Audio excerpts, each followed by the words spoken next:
Well, good afternoon, everybody, from snowy northern Michigan, and we are here for part 2 with our presenter, Chris Middings, who's going to be talking about how to actually craft those Google Ad grants. In part 1, which is available on our YouTube, we talked about the benefits of becoming a Google for Nonprofits partner, how to establish your account, and get ready for how to craft your Google Ad grants, which is a phenomenal tool to be able to draw attention to your programs and your initiatives, and of course at this time of year, your fund drive. So at this point, Chris, I'm going to turn it over to you and take it away. Great, thank you, Dindra.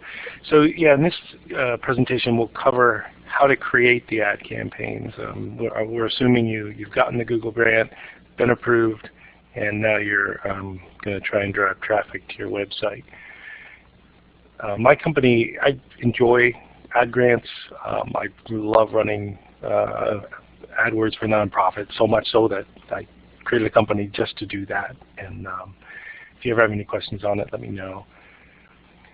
Google was designed by engineers, so there are a number of programs that you need to utilize in order to get to what we're going to talk about today. You have to join Google for Nonprofits, then you have to get a Google Ad grant, and then what we'll be talking about today is creating the AdWords, the actual ads that are going to drive traffic to your website.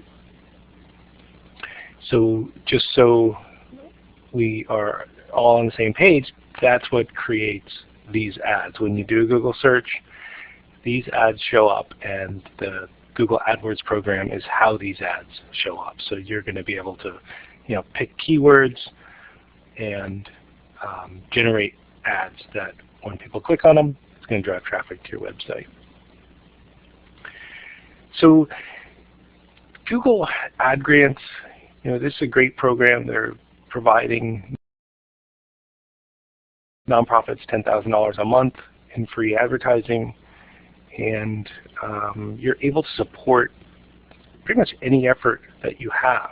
So the great thing about nonprofits is your website is kind of divided up into the areas that an ad grant would support. So whether you're looking for donors, looking to coordinate volunteers, looking to raise awareness,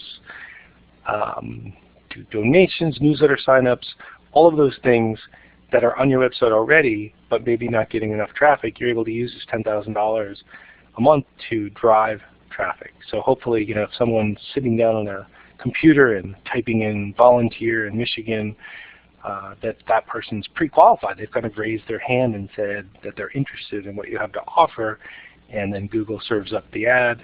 Hopefully they click it and come through and become a volunteer or whatever it is you want them to do.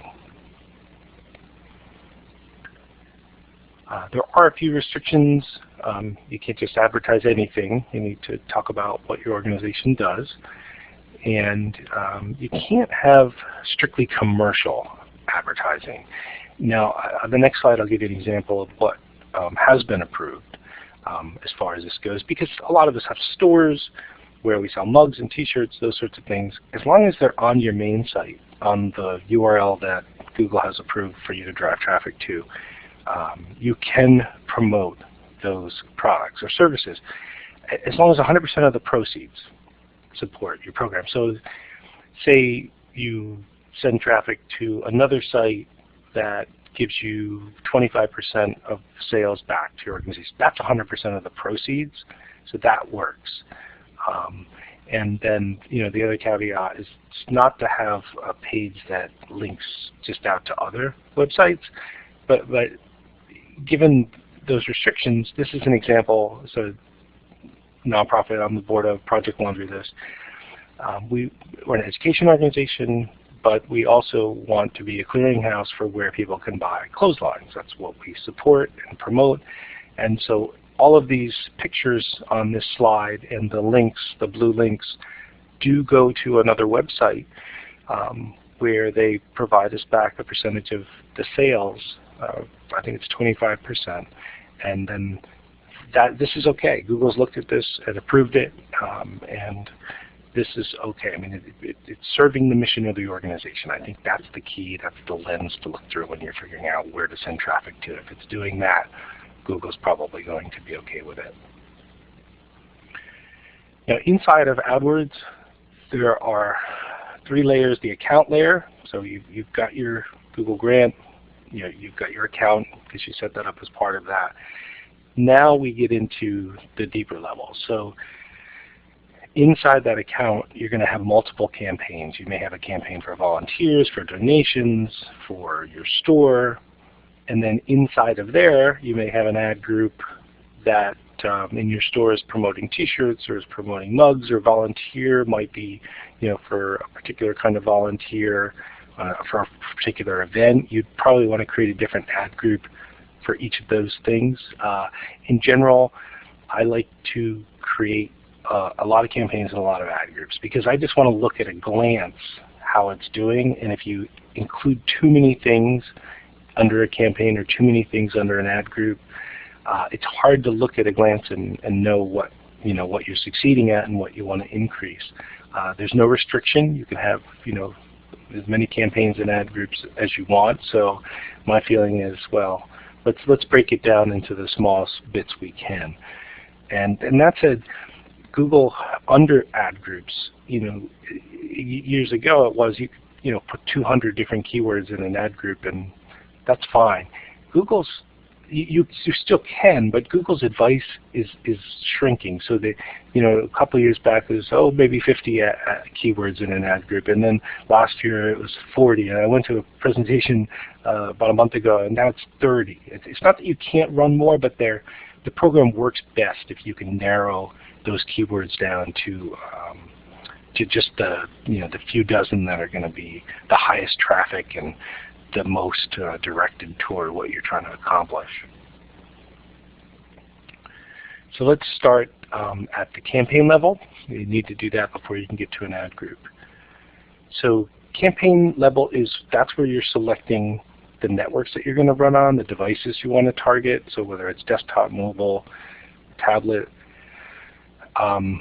Google Ad Grants accounts, you're only allowed to run on Google. And so Google has a network of search partners, but they're paying for that. And the same with Google's display program, where you can run ads on other people's websites. Google pays a commission to those folks, so they're not giving away any of that. They're just giving away the Google Search Network, but that's the majority player in search, and certainly the most motivated people are on search versus on display, where they might be reading an article and there's an ad, but that's not the main reason they're there. Search is really a directed target for advertising. And we'll get to this ad grants requirement, that yellow box. I'll show you what that looks like. I just kind of threw in a few warnings from Google's interface just so we can see what they look like. They're not going to be unfamiliar when you see them again.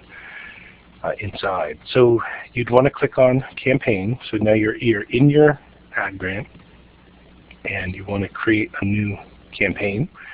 So for that first arrow is the campaign. You want to scroll down to search network only. That's the only place.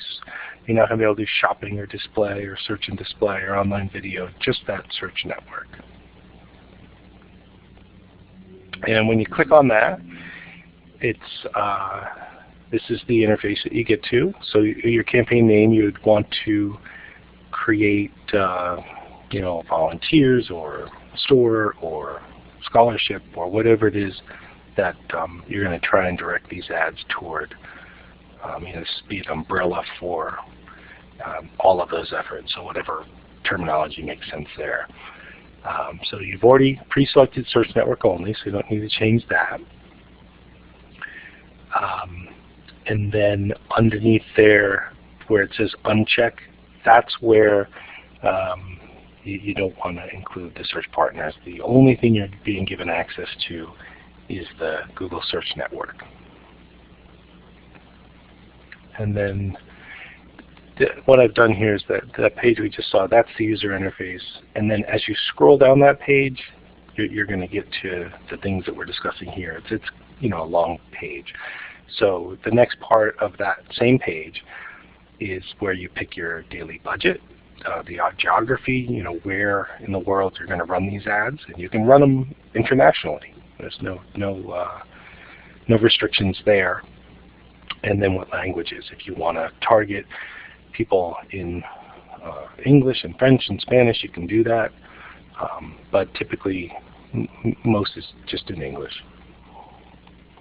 And then end dates. If you only want to run your campaign for a month because it's promoting a particular event, you don't have to remember, oh, did I go back in and turn that off? You can just set this as you start and say, okay, let's run this for the month of February, and it can just end after that. So the challenge is, you have an international audience potentially, but who are the folks that are going to be clicking on that ad? Because you want people clicking on your ad. If nobody clicks on the ad, Google's going to stop showing it. You want to make sure it's something that's relevant to the audience. So typically, if there are areas where you're only serving people in a certain geography, then restrict it to that geography.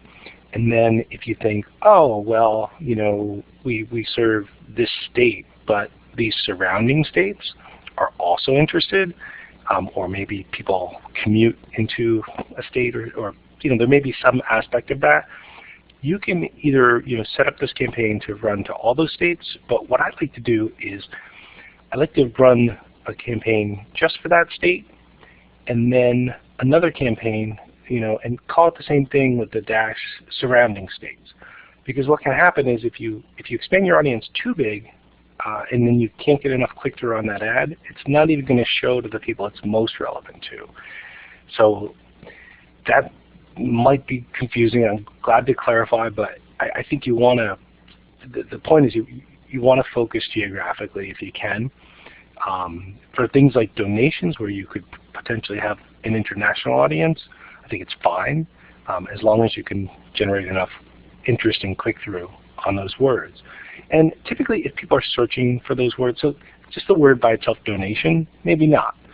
But if it were animal rescue in Michigan or something like that key phrase, it wouldn't matter where in the world that person is, they're interested in your organization if that's what you do.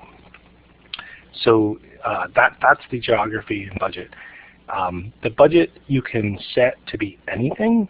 It's not like you have to set, okay, these have to add up to $330 a day. You don't have to do that.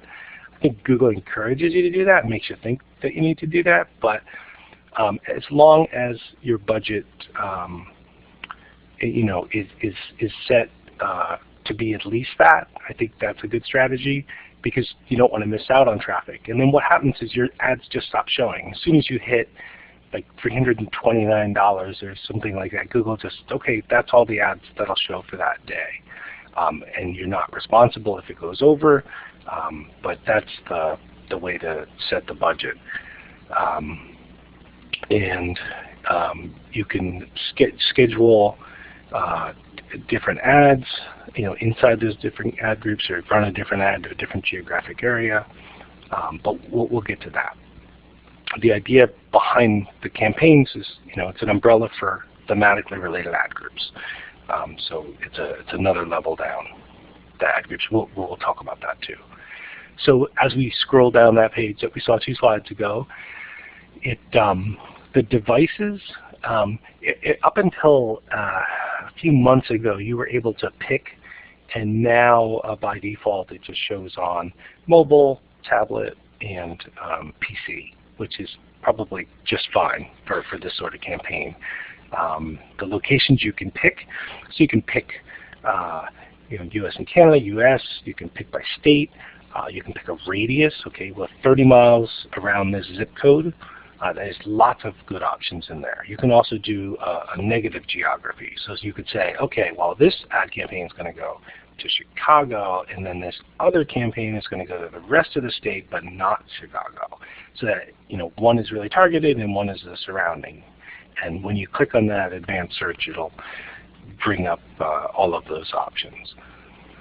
Languages, typically English, really depends on the organization. There may be a reason to translate your ads into, I run for a nonprofit in Israel, and those ads are all in another, I can't even read them, but I work with them to create those ads, and then we run those because that's what folks are looking for when they're searching. And the budget that we talked about, you're not responsible if you go over that $330. Google just stop the ads from showing once you hit that.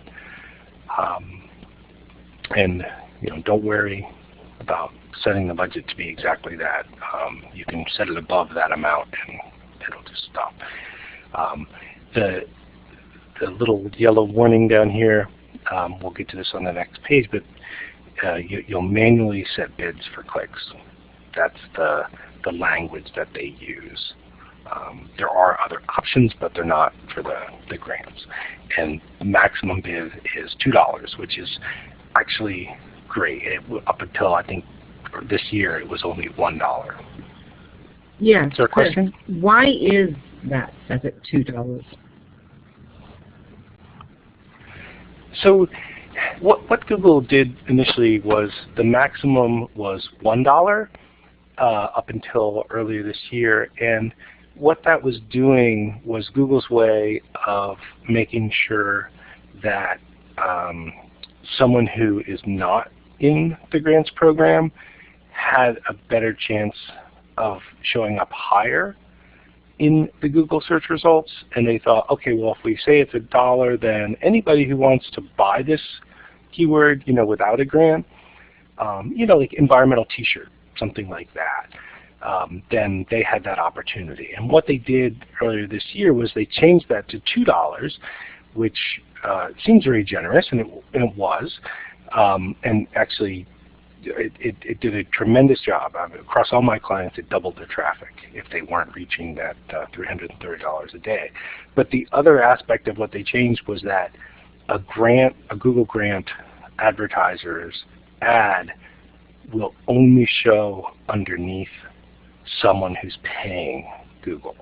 So instead of, because Google's pay-per-click prices go up so quickly, I think this was a good way for them to just say, okay, we'll set it at $2 so that you do show up on the first page, but you'll be underneath. Because I think before, you weren't showing up on the first page. And that was part of the problem, is that on competitive keywords where there's 10 people bidding, your dollar bid probably wouldn't get you to the front page, and you'd only get the traffic on people who were searching, multiple pages on that search results. And if you've used Google, that's not something that typically happens. Most people just use that first page of search results. So hopefully that answers it. But was there a clarifier? I was just going to say, so the trick for nonprofits, if there is that limitation, is to find words that for-profit businesses may not necessarily want to bid on, right? Exactly. And I think that for a lot of things, that it's relatively easy. And I think part of Google's mentality behind starting this program was probably just that, was that they thought that there would be enough difference between what for-profits would be buying for and nonprofits, that since they had all these search result pages that were empty, why not give that to nonprofits? And I think that's it's pretty accurate. There are certainly campaigns that I run for folks where the first page bid is $4.50, and there's just no way we could show up for those. So it does, if you're in competition with a for-profit organization on your keywords, chances are you're going to get less traffic. So yeah, if you're clever about it, and if you're targeting keywords that other people aren't buying, then that's a good way to get around that restriction. So as we go down that page further, I'll manually set my bids for clicks. That's the option, and then we don't want that other one. And then the default bid is $2. You don't have to bid $2. You can bid less than that, but that's the max that you could bid. And it's an auction. You know, Google runs on an auction, so there's no real reason to bid less than that unless, you know, this is a campaign where the traffic's not as important to you and you'd rather get traffic to a different campaign. But just to explain that auction real quickly, so say there are 10 people buying the same keyword, you're only going to pay a penny more than the person whose bid is underneath you. So if you bid $2 and the next person is saying, I'll only pay 50 cents for a click, then you, as the highest bidder, will pay 51 cents. So typically we just run those as $2. The budget, again, you can set it to be anything you want. I would encourage you to set it high enough that you'll get all the traffic for the entire day. And then that's really that as far as setting up a campaign. But I do want to bring this level of complexity to it that may be too much for now. You don't have to do this at all. But I do want to bring up the idea of site links, because what this is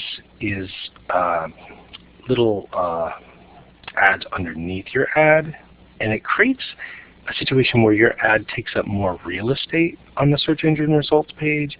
And it turns out that if your ad is bigger, more people will click it. And that's the reason I encourage people to run site links. You can also extend your ad with a phone number if you want people to call. You know, they may call right from the ad. They may never even click the ad. They might just call from the ad. If you have people who can, you know, be answering the phones, and you can turn these things on and off. It's not like you set them and they're there forever. And then you also may want to extend it with location information. You know, if you have a Google Places account, by all means, you know, add that in. It'll make your ad bigger, and it kind of lends a little credibility to the organization. If someone's unsure what they're clicking on, they can see that, oh, it's a local business. And then also the bottom one, the Google Plus page. There's no reason not to do that either. And again, it increases the real estate of your ad. And it also, you know, again says, oh, look, you know, 2,000 people like their Google Plus page. They must be a legitimate organization, and it just kind of lends that credibility. What I'm going to talk about on the next page is the site links. So, say you checked, you know, extend my ads with links, and on the bottom in pink, that's just an example of how these appear. So those 4 pieces underneath, those are the site links. And again, you can just see how big that ad is. Otherwise, your ad would only be, you know, this area. And it turns out that if it's bigger, people click on it more. I mean, the data is in, and then that's certainly what happens. And also, it's also helpful too, because then you have this top ad where, oh, I just want general information, but underneath you could have, you know, like we have here, we could talk about the organization. We could talk about, you know, who we are, what our mission is, and then, you know, maybe this goes to a volunteer section, and then events, and then that way, someone searching and getting this result on Google Plus can go directly to that part of the website and doesn't have to kind of navigate around to find it. And Ellen, I do, yes, again, on the site links.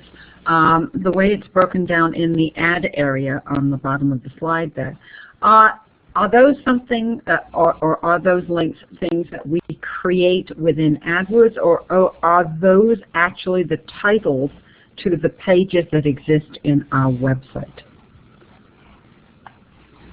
So those are, I think I know there's probably some confusion, because on the Google organic search results, they do this on the organic results, and they pick which ones, and they do use the titles. But for these, you can pick. So over here, if you were to click that little pencil, you would see that you could do a title, which is the, like here, WasteWater Education, and then you also have 2 lines of description, which are here. So you're able to pick both that title and those 2 lines of description, and you can do 3 variations of them if you want to see which gets a better click-through, or you can do like here where we just have 3 titles and then only 1 with a description underneath. So yeah, you are writing those out.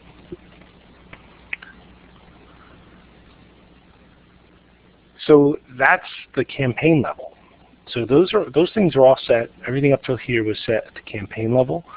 And then underneath that, we get into the ad groups. So we're still not running ads.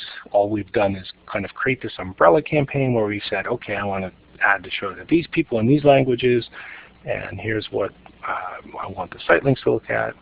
Those level items. So as we get into ad groups, really, again, to reiterate, just have a theme in mind, because you're going to have a unique set of keywords and ads that correspond to those keywords. And hopefully those ads match those keywords enough that people are going to say, oh, when I searched for this word, I saw this ad, and that's what I was interested in, and they're going to click it. Because until you get that click, everything up till then is just a lot of work, but no results.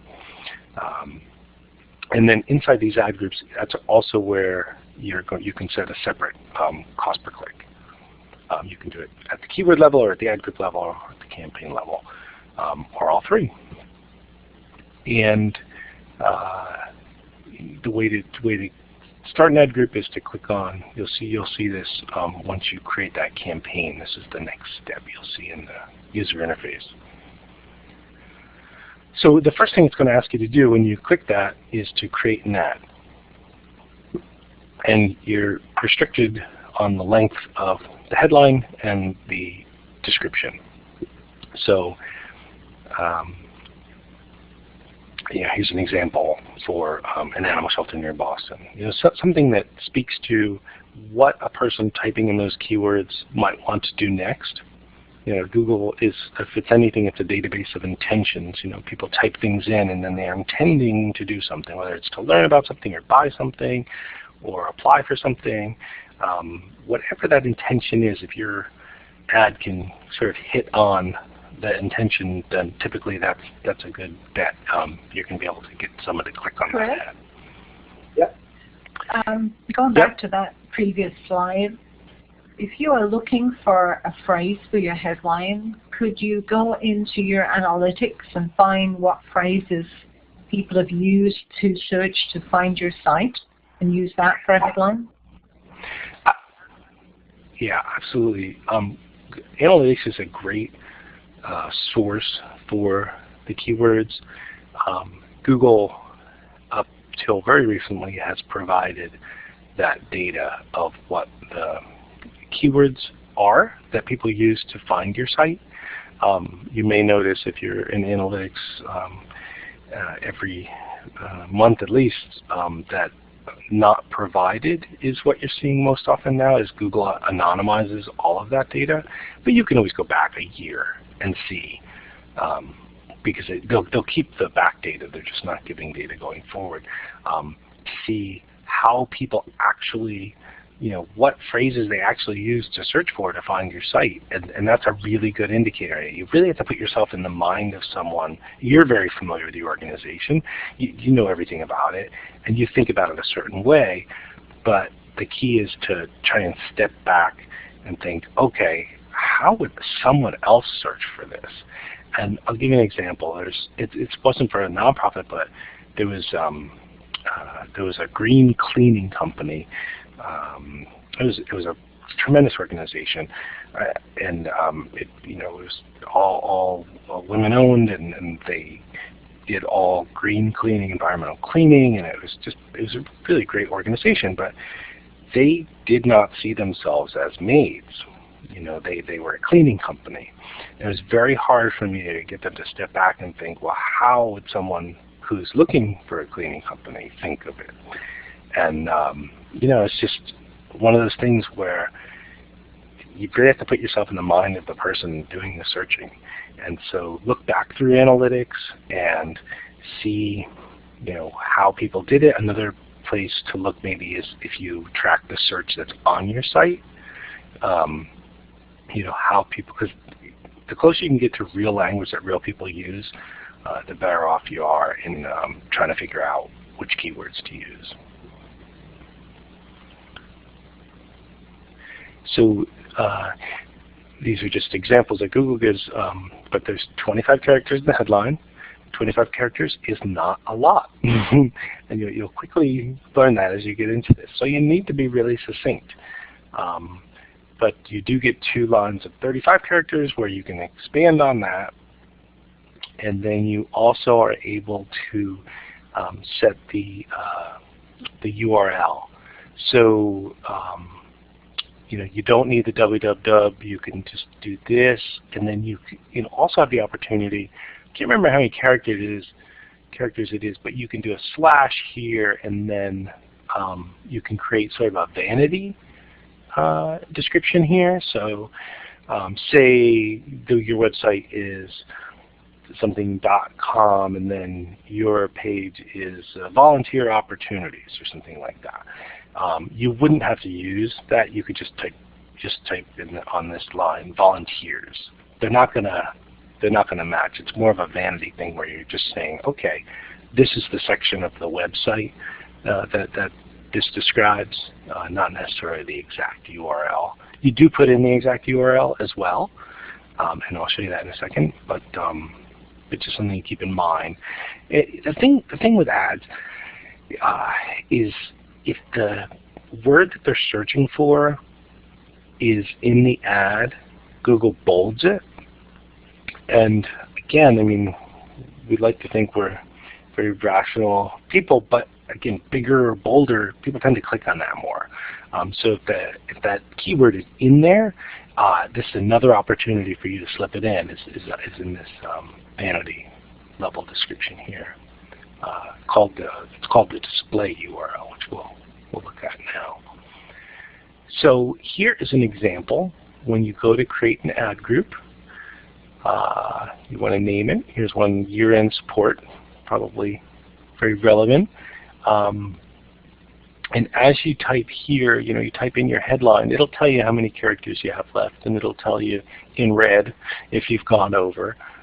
So you'll get out your thinking cap here and try and really become very precise, I think is maybe the best word, because they're searching, they're only going to be looking at this ad for a split second. I mean, the idea is you want them to click it, and you want to get them to your website where you have a branded environment, you're talking about all your programs, you have pictures and descriptions and all these things. But the ad, it's like the thing, you spend all this time on this ad, and ideally someone looks at it for a split second and says, oh, that's what I want, and they'll never see it again, but it got them to your website. So just try and be as precise as you can to try and match, again, what was their intent when they typed those keywords into Google.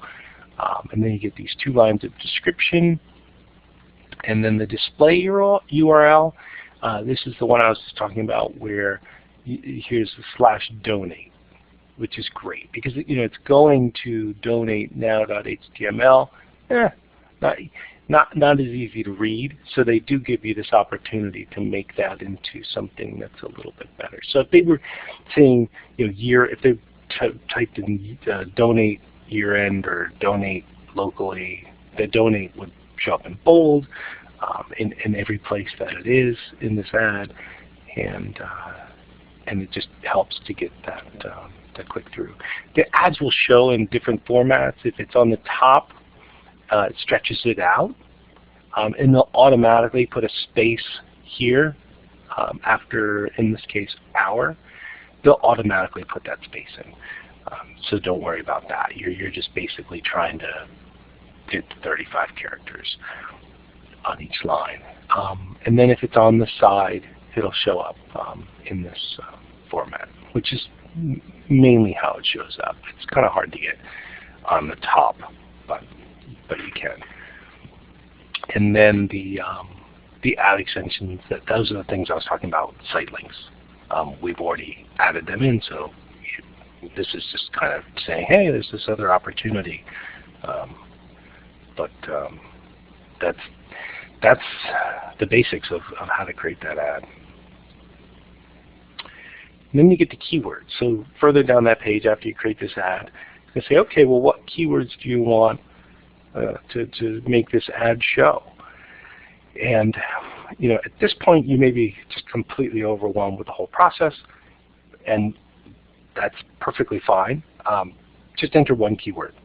Whether it's your organization's name or maybe the headline of the ad you just wrote, whatever it is, just put one thing in there at least, and then you can move on to the next step. And there's a couple reasons I say you should do that, and we'll go over those now. So further down that page, after you put in the keywords, again they're going to ask you for the bid, and you can do different bids for different ad groups. And that supersedes whatever you put in at the campaign level. And then here, the more you're in this interface, the more times you'll be tempted to click on this one here, because it's blue and shiny and it's the biggest thing on the bottom of the page, and you've just been through this process where you've been putting all this data into a machine, and at the end you're just like, oh, well, I want to get out of here. What do I press? You don't want to press that button. That save and continue to billing is, I've had nonprofits click that and then start entering their credit card information, and then that just negates the whole purpose. They use the same interface for their for-profit companies and for nonprofit companies. So as soon as you put that credit card information in there, you've kind of deleted they're going to start charging you, and you'll have to reapply. And so I know it's blue, I know it's the biggest thing and brightest thing on the page, but at this stage, be careful, click that setup billing later. That's the one you want to click. And they're going to constantly warn you, hey, you should really set up your billing now, and you've got to ignore it. And it's a point of frustration, but they use the same interface, and I'm glad they have this program and everything else, but just be careful. So then once you save that, you've got your campaign, and you have your ad group. And up here is, you can list all your ad groups in a row. You can look at your settings, things like what your bids are, and here you can see your ads. And then we'll go to keywords in a second. Add extensions of the site links I talked about. And then there's other dimensions, but I think that's mainly for the display program, not the search program. So let's look at what this looks like. When you look at your ads, you click the ads, and here's the 3 ads. So what will happen is Google will serve these the same amount of and you can pick and choose how you want them to serve it, but usually people let it self-optimize, which means show these 3 ads. Out of the gate, I want them all to show. But as soon as one's getting a better click-through rate, like here versus here, I want you to show this one more often, because that's the one that people are clicking on, and that's the action we want people to take. So that ad at the bottom, I may be the most brilliant thing I've ever written, but if no one clicks on it, we don't really want it to show. We want the ad that people click on to show. So that will, unless you change it, it'll automatically do that. It'll automatically optimize for the most click-through ad. You could eventually turn that one on the bottom off, just pause it, which you can do with this little green button here. There's pause and delete when you click that. And you don't really need to delete anything, just pause it. You never know when you're going to want that data to see it again. But that's how these ads work. So let's get to keywords, because this is where you can get a little creative. You want, again, when people, real people, search for these on Google, the ad's going to show up. And you want to make sure that it matches. You want to make sure that the keyword and the ad are both in the same ballpark and both are the same intent and are specific enough that you're not going to get into a situation where 1,000 people saw your ad and no one clicked it because it's just too general.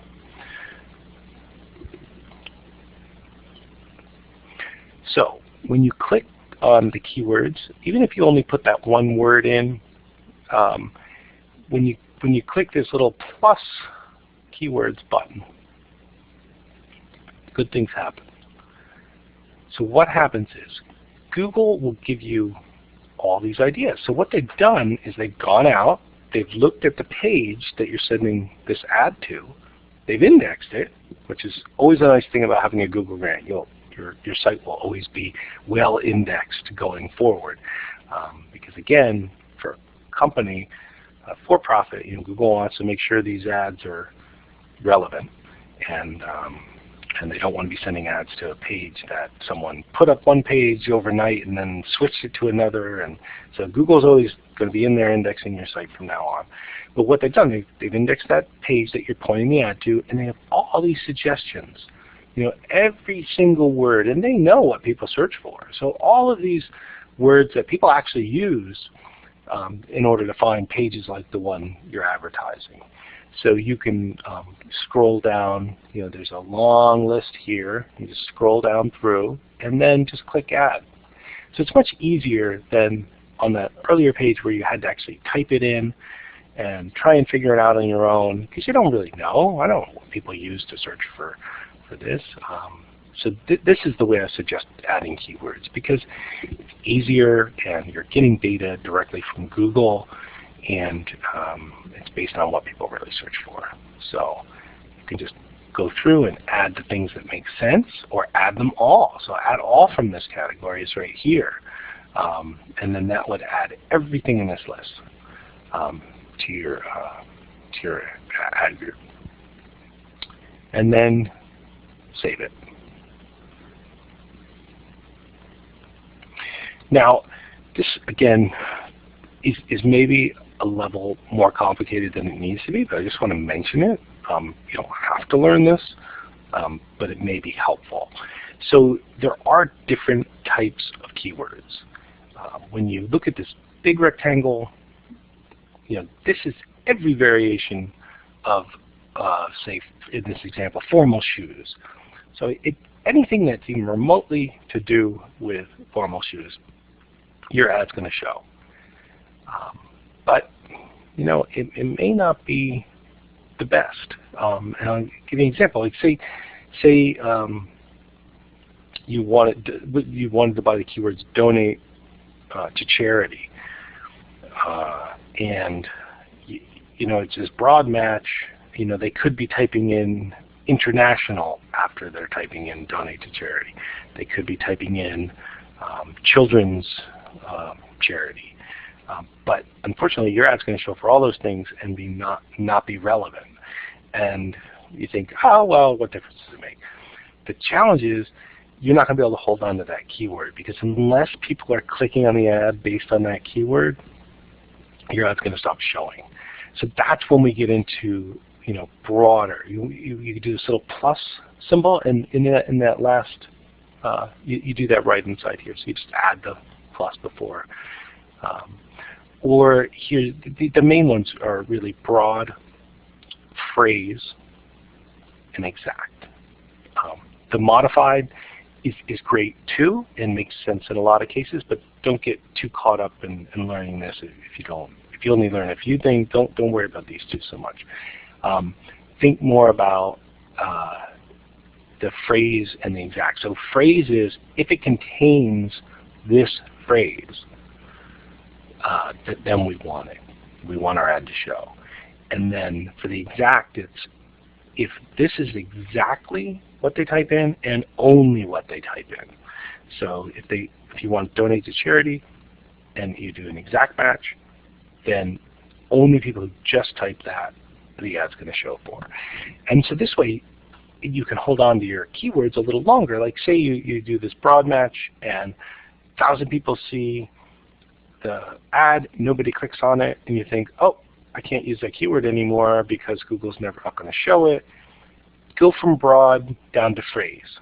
So say, oh, well, I can't get the ad to show for this broad term, but if I put quotes around that key term, then I have another shot. So you try that and see if that works. And if that doesn't work, if again nobody's clicking on it and Google stops showing the ad for that, then go down to exact. And the thing is, you can run all three of them at the same time if you want to. So you could run it broad, run it phrase, run it exact, and then you don't have to think about it anymore, because the one that's broad is just going to, if it doesn't get enough click-through, it's just going to stop showing the ad, and you already have the phrase and the exact in there. So it depends how big your campaign is, but there's often times where on smaller campaigns, I'll just run all three and see which one wins in the end.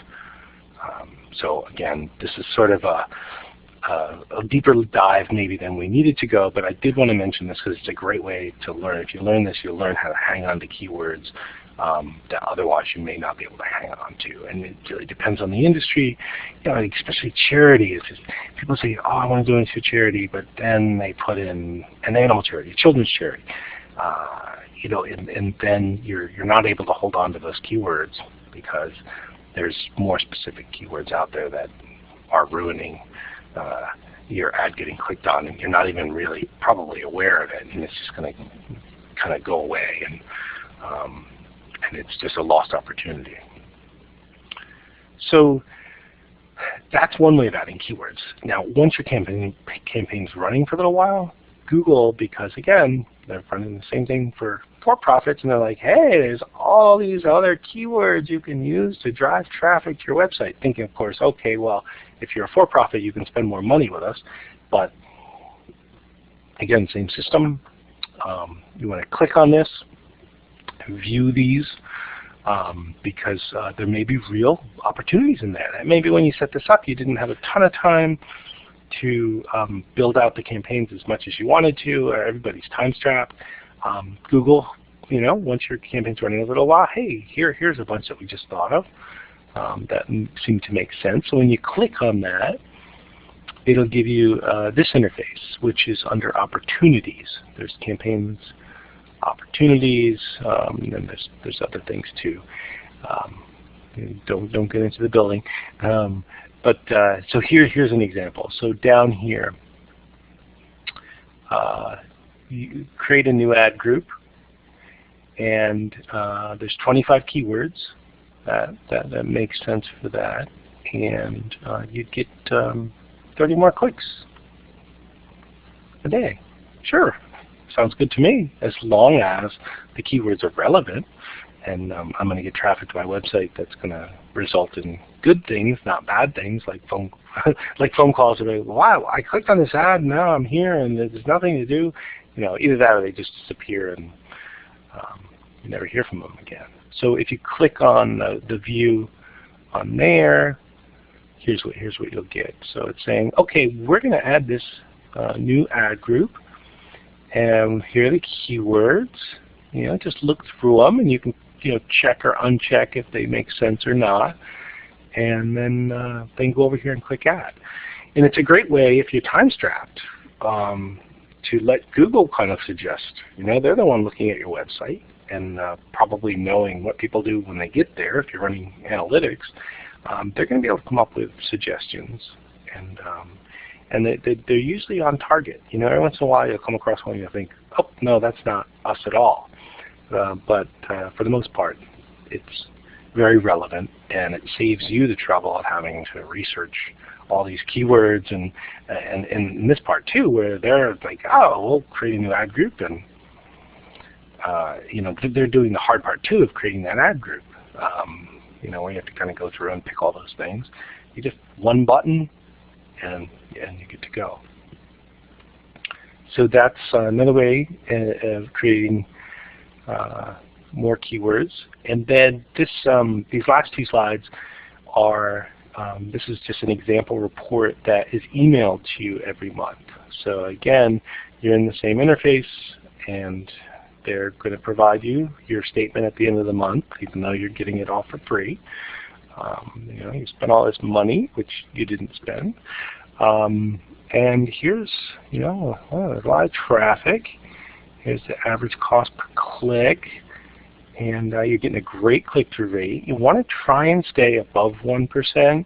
If you drop down below 0.5, typically that's when your ad will stop showing. Like Google says try and get a 1%, but I've run enough of these. You can hang on to keywords lower than that, but it depends. This is actually a really great click-through rate.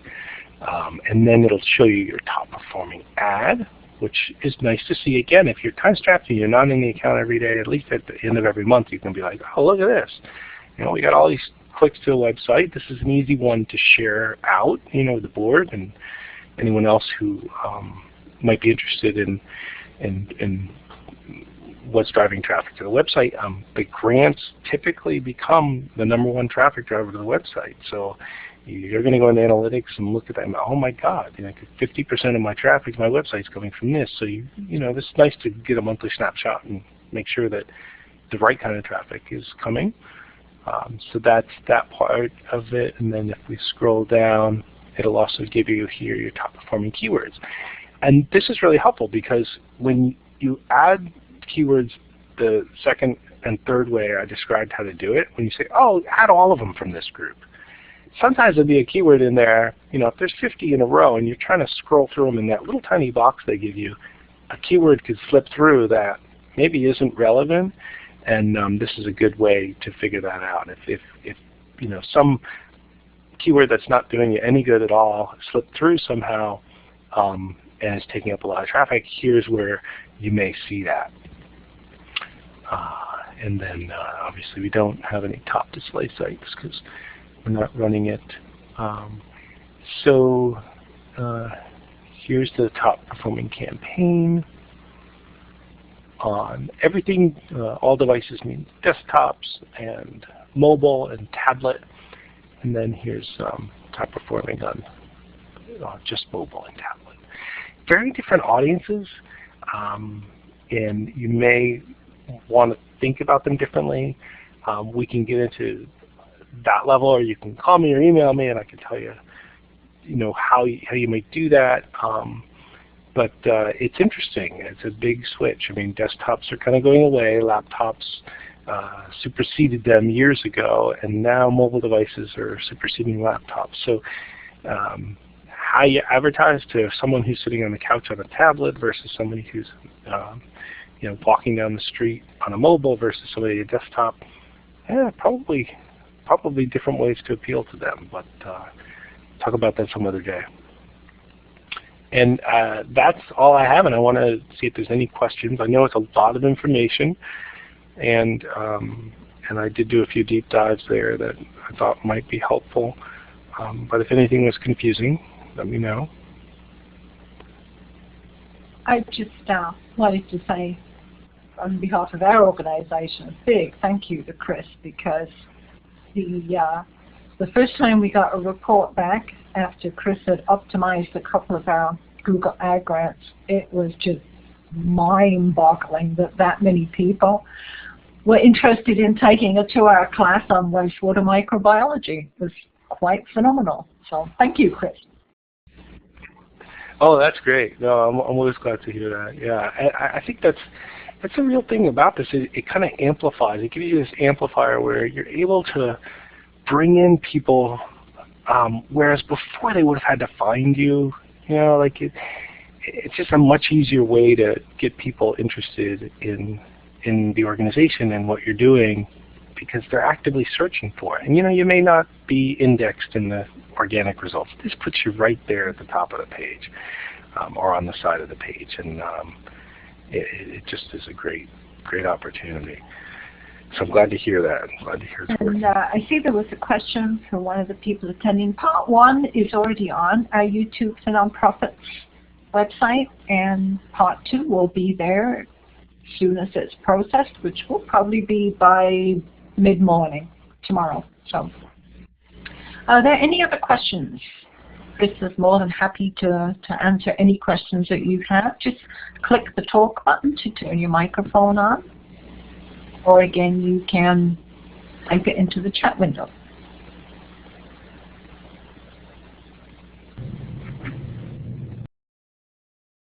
Yes, it's my computer bombed during this, so of course I'm just curious to know when this presentation will be available on YouTube, so I can catch up on the pages I missed. Tomorrow morning it will be there.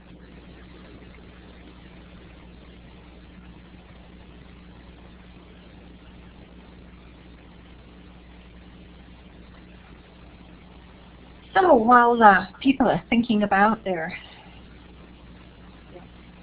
questions that they may still have about this, I'm going to leave the room open for a little bit for question and answer after the recording stops. But I, again, want to thank Chris Middings for doing this. When we first got our Google grant and our Google Ad grant, it was a little intimidating. And to be honest, for about a couple of weeks, I put off even getting started with it because I could not figure out if I should press the billing button or not, and I'm really glad that I didn't. I couldn't figure out how this was free, but I had to pay for it. Well, of course I didn't. So these are a phenomenal suite of tools. I do encourage anyone who's has a 501c3 to apply for Google for Nonprofits status, because Google Ad Grants is just one of the many fabulous services. They're free for nonprofits. And Chris, I wanted to ask you if at one point you would be interested in doing a quick presentation for us about the Google OneToday program. Yeah, I'd love to learn more about it from you, and we can put together a slideshow. Yeah, we've got Google for Nonprofits beta tester for OneToday. And it's come a long way in the year and a bit that it's been in process. So we do have some ads running on that too. And that is an Android app. It runs on Android mobile phones, and it pushes these kind of donation program ads out to people on their mobile devices. So again, thank you, Chris. We really appreciate the time that you've taken today, and we look forward to the next in your series of Mastering the Mysteries of Google for Nonprofits. Great, thank you. Chris.